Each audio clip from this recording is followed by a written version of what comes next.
there were calls for the first 6 applied research projects, interest from stakeholders in priority 2.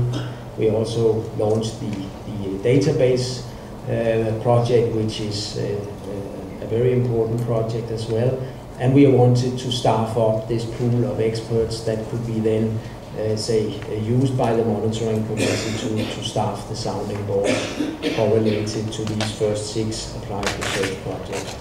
We had a deadline on the 22nd of March, and I think in total we had 106 applications submitted, and they are distributed on the different calls. I have merged the calls for proposals on priority 1 and 3. You can see 21.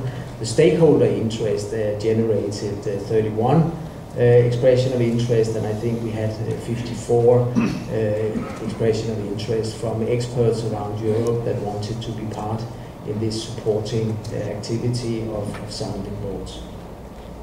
There's been an eligibility check undertaken. There's been an evaluation in the committee composed by also monitoring committee members, and the monitoring committee has decided on eligibility, and they have discussed the applications at their meeting on the 29th and 30th of April. And the monitoring committee is now in the process of decision, and we expect by the end of June to have decisions on these proposals and these expression of interest. What is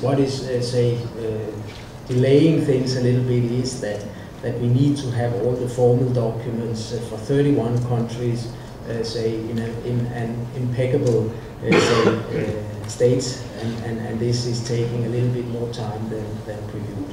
So this is the current state of affairs.